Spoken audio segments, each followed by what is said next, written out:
Before you arrived in this life, your soul made a vow to dive deep, to feel what others fear, to face what others flee. With Scorpio and your sun or rising sign, you didn't come here for surface-level living. You came to transform, to die and be reborn again and again, to move through shadow so you could embody truth. Your soul signed up to understand power from the inside out, to explore intimacy not as something you take, but something you allow. You are here to become so fully yourself that no external loss can destroy your inner foundation. But your shadow may tell you that vulnerability is weakness, that if you let someone in, they will use it against you. That power comes from control, from secrecy, from staying one step ahead. And so you hide, you test. You protect yourself by staying hidden even when you long to be seen. In relationships, you are here to experience trust. Not the kind that asks for perfection, but the kind that allows both people to be whole, to be raw, to be real. You are learning that love doesn't mean losing your edge. That safety isn't a trap. That letting go doesn't always mean betrayal. You may be drawn to intensity, to connection that consumes. But your soul wants to learn how to stay present with tenderness, not just passion. How to open instead of just observe. Your path is one of deep feeling. But your healing begins when you stop using control to avoid vulnerability. When you learn that power is not about holding everything in. It's about letting truth move for you. In work, you are here to regenerate, to rebuild, to be the one who sees what others ignore. Whether through healing, research, psychology, energy work, or leadership, your presence changes the room. You go to the root. You sense the undercurrent. You offer transformation, not just information.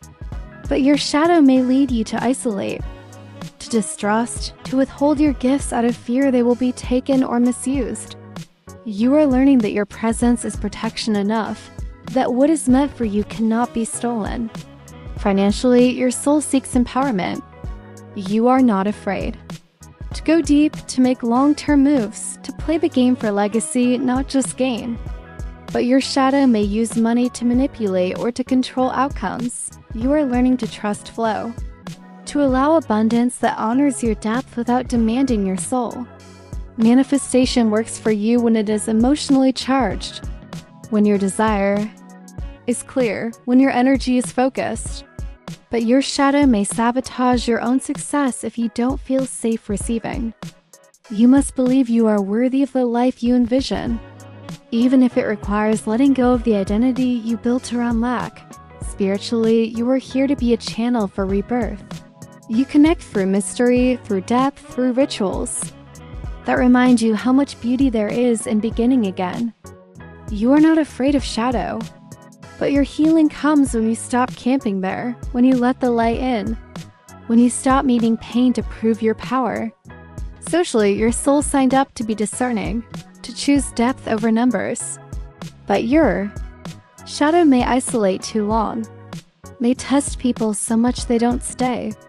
You are learning to soften your approach without dulling your vision, to build trust not by control but by consistency. Your childhood may have taught you that betrayal was inevitable, that safety was earned through silence, that emotions were too dangerous to be shared. But now your soul is learning that the most powerful thing you can do is feel anyway, speak anyway, stay anyway. Decision-making for you is instinctive, intuitive, often led by emotional truth you can't always explain. But your shadow may lead you to delay or deny what you know. You are learning to act on your knowing, to move when your soul says yes, even if your mind isn't caught up yet. Motivation comes from passion, from truth, from the chance to prove your resilience. But your healing begins when you let things be easy, when you stop needing to rise from the ashes and start letting yourself rise from peace. Your aesthetic is bold, private, poetic, protective. You are drawn to symbols, to ritual, to beauty that holds emotion and edge. Your body thrives on regulation, on practices that help you release what you absorb. on spaces where you feel energetically safe. Forgiveness for you is layered. It takes time, it requires truth. But your healing begins when you forgive yourself for the things you did to survive. When you stop punishing yourself for having to learn the hard way. Scorpio, your soul signed up to turn pain into power, to turn endings into beginnings, to show the world that nothing real can be destroyed.